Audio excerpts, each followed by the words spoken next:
or download an application form from our website www.nepa.ac.zm. Contact the administration office at 0767 670 985. NEPA, where excellence meets probity. The National Health Insurance Management Authority, Nema, informs the public that with effect from the 1st of January 2024, the buyback option will no longer be available. This means that newly registered Nema members will not be able to simply pay for the previous 4 months as means of gaining immediate access to Nema insured health services. Instead, they will be required to undergo a 4-month waiting period from date of registration, during which they're expected to make 4 consecutive monthly contributions for their Nema accounts to be activated for use. Register and start contributing today. Don't wait until you fall sick. National Health Insurance, leaving no one behind. Nema Health Insurance. Protect your family.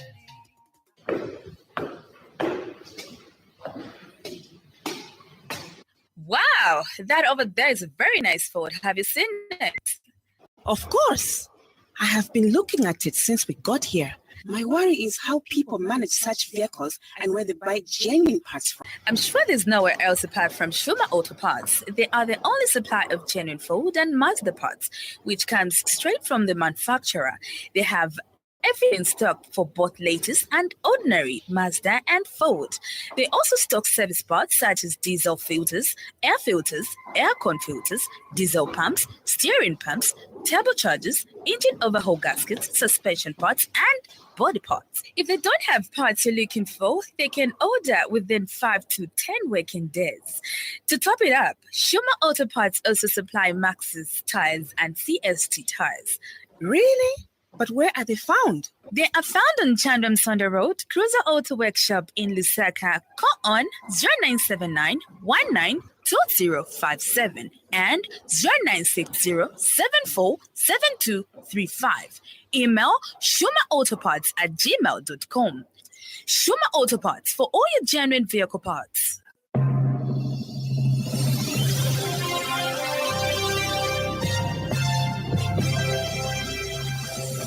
The happy world of 5FM Radio, your adult contemporary radio station in Zambia, connecting you to the newsmakers and events that make news in the global village.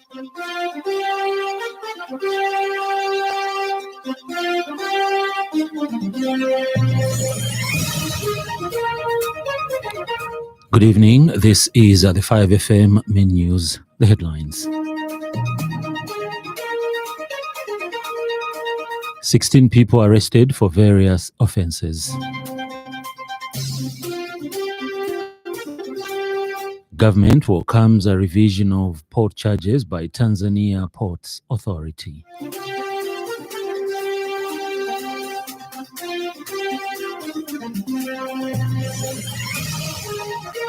Liberia uncovers 40,000 illegal civil servants. This news bulletin is also streaming live on the 5FM Facebook page and YouTube channel, 5FM Radio Zambia. With the details, I'm Hebet Mutabi. 16 individuals have been arrested as a result of a joint investigation led by the Zambia Police, Drug Enforcement Commission, Ministry of Health, Zambia Medicines Regulatory Authority, and Zambia Medicines and Medical Supplies Agency, dubbed as Operation Omoyo. Of the 16 individuals, 7 people were operating unregistered pharmacies and 9 suspects conveyed stolen property. The operation aimed at addressing illegal pharmacies, unauthorized sale of government medications, trading without proper permits, and related offenses was conducted in Lusaka. Inspector General of Police, Grafa Musamba, confirmed the arrests and mentioned that the joint team conducted thorough searches leading to the confiscation of illegal drugs and associated items, violating Zambian laws. The seized items included antibiotics, HIV tester kits, and injectable diabetic medicines with batch numbers matching government procured medicines. The Radiation Protection Authority has announced the transition of the radiation assessment fee collection process to the Zambia Electronic Single Window System through the Zambia Revenue Authority, effective April 19th, 2024. In a statement, Authority Senior Public Relations Officer Loveness Minimo says this transition aligns with the provisions of the World Trade Organization Trade Facilitation Agreement ratified in December 2015, specifically Article 10, Sub-Article 4. Ms. Minimo explains that the Zambia Electronic Single Window serves as a centralized for trade-related activities, streamlining processes in line with the WTO Trade Facilitation Order. The radiation through the single payment point under the Zambia Electronic Single Window System. Ms. Minimo has urged all stakeholders, including transporters, clearing agents, and the public, whose businesses may be affected, to take note of this change. UN Assistant Secretary General Climate Crisis Coordinator for El Nino Response, Rina Gelani, has called for international solidarity and concerted efforts to support the humanitarian response to Zambia, which concluded today. Ms. Gelani says children and communities in Zambia need urgent support as the country faces a severe drought induced by El Nino, while still battling from a historic cholera outbreak.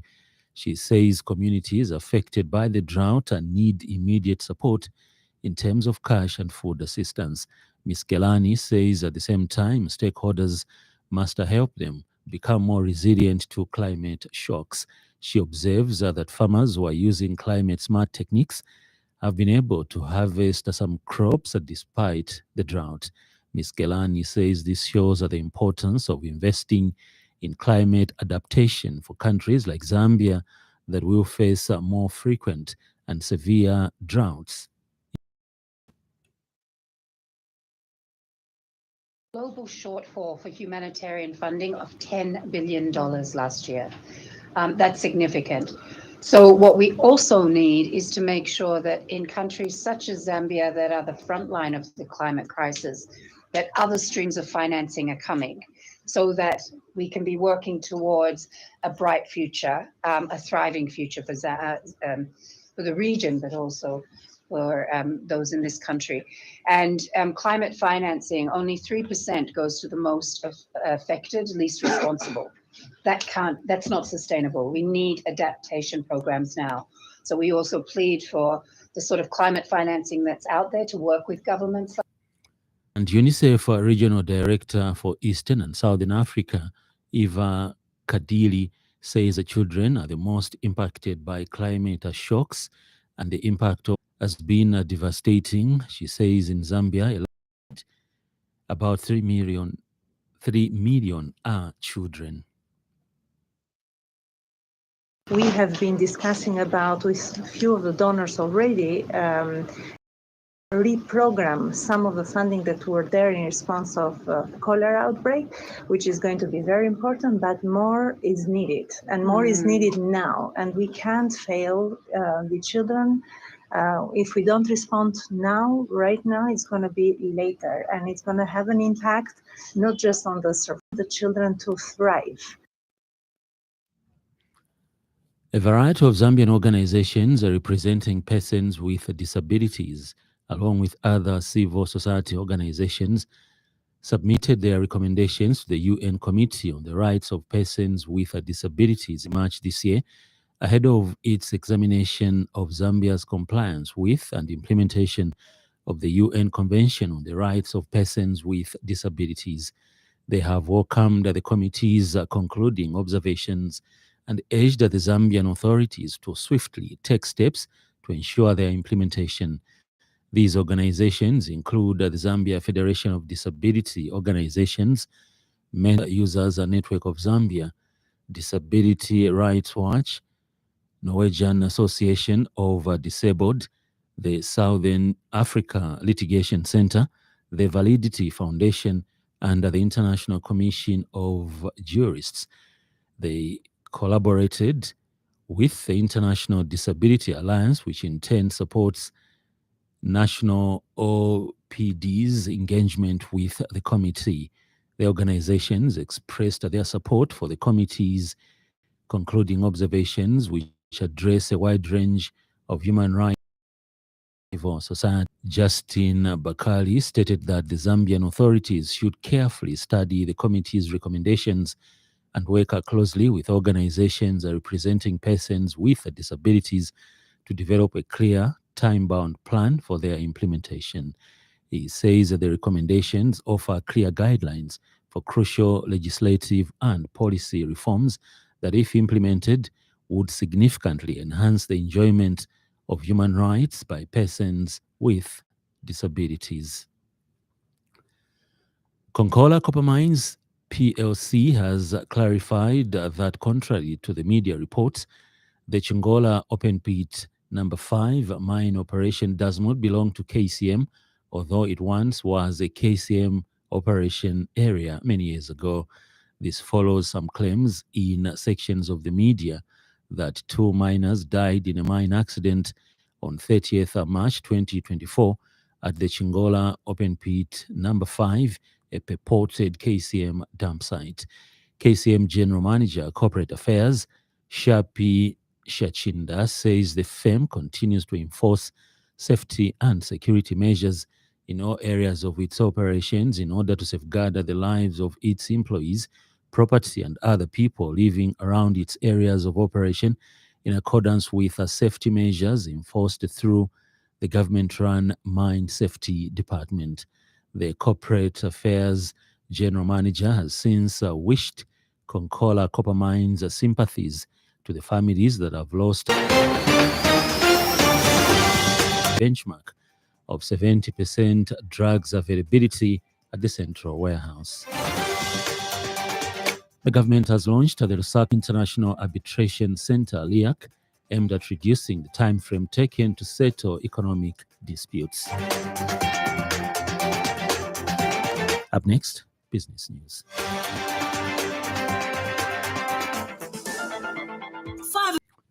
Transport and Logistics Minister Frank Tyag related with the announcement by the Tanzania Ports Authority's move to revise downwards wharfage port charges for containerized cargo to Zambia, as this will reduce the cost of doing business. The comment follows the announcement issued by the High Commission of the United Republic of Tanzania in Osaka. The reduction in charges is by more than 50%, and previous charges for FLC container imports for 20 foot, which stood at $240 has been reduced to $90, while 40 foot, which were at $420 was reduced to $180, and previous charges for FLC container exports of 20 foot that stood at $160 have been reduced to $75, while 40 foot, which attracted $280, has been revised to $150. According to the communication, the revision of the port charges promote trade by savings through the Dar es Salaam port and other major ports that include Tanga, and the move is welcome and clearly demonstrates the spirit of good neighborliness between the two countries, whose relationship goes back to the days of founding fathers Dr. Julius Nyerere and Dr. Kenneth Kaunda. Ends business news. 5FM Radio Business News. We mean business. In foreign news, the Liberian government says it has discovered over 40,000 illegal civil servants in its system. The Director General of the Civil Service Agency, Josiah Joakai, told the BBC details of the civil servants were entered incorrectly or not at all into the personal action notice pen. The pen process is a mandatory requirement for employment. There are at least 70,000 civil servants in Liberia, and more than 50% are currently illegal because they did not do the pen process, he said. Here's a roundup from the BBC for other world news stories. The United States has welcomed Israel's announcement that it will open and expand 3 crossings to allow more humanitarian aid into Gaza. But the Secretary of State, Antony Blinken, said the proof of the announcement will be measured in the results on the ground. The World Food Programme says it's completed its first delivery of aid to the Darfur region of Sudan since February. The situation in one of the areas worst affected by the conflict between the Sudanese army and the paramilitary RSF is reported to be dire. The governor of Zimbabwe's central bank has been giving details of a new currency. It's known as Zimbabwe Gold, or ZIG. The latest US government figures show strong job growth, with more than 300,000 new jobs in March. That's 100,000 more than economists expected. This suggests that the Federal Reserve would be in no rush to cut interest rates in the near term. Unemployment fell by a tenth to 3.8%. In sports news, all is set for the Continental Boxing Tournament slated for tomorrow at Government Complex. Speaking during the weigh-in ceremony today, Oriental Quarries boxing promotions manager Christopher Malunga says all the foreign boxers have arrived in the country and are ready for tomorrow's tournament. Malunga says that boxing officials from Kenya and South Africa have equally arrived in the country. He adds that the local boxers are equally ready for tomorrow's tournament. The bouts will commence with the featherweight title fight, the regional ABU title fight, and finally, the ABU title fight. We now have the evening weather report brought to you by Class Econ. Stay tuned.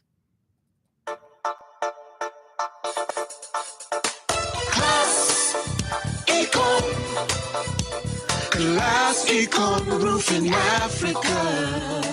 Class Econ Roofing, plot 17100 off Katanga Road, 150 meters from Kinika Industrial Area, Lusaka. Class Econ Roofing. Class plus economy. Class Econ.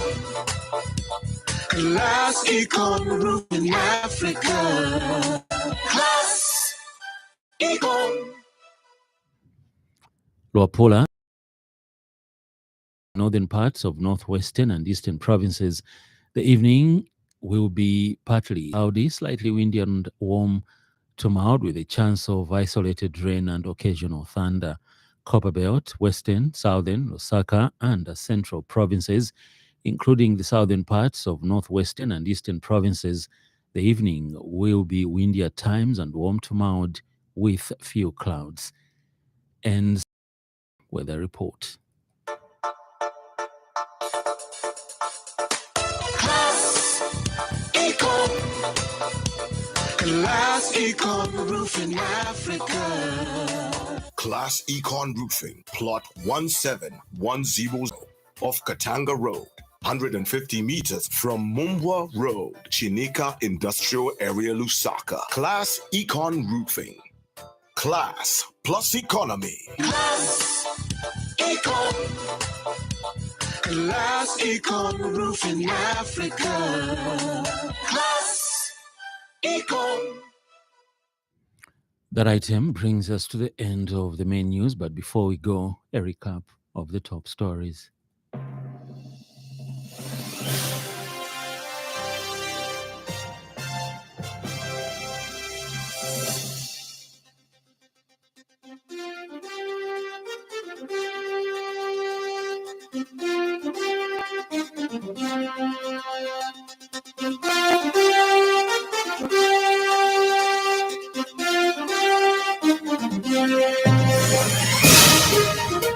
16 people arrested for various offences in Lusaka. Government welcomes a revision of port charges by Tanzania Ports Authority. Liberia uncovers 40,000 illegal civil servants. For more news, follow us on Facebook, 5FM Radio Zambia. On behalf of the entire news crew and the technical department, thank you for listening to the Happy World of 5FM. Stay safe and stay tuned to 5FM Radio. I'm Hebet Mutabi.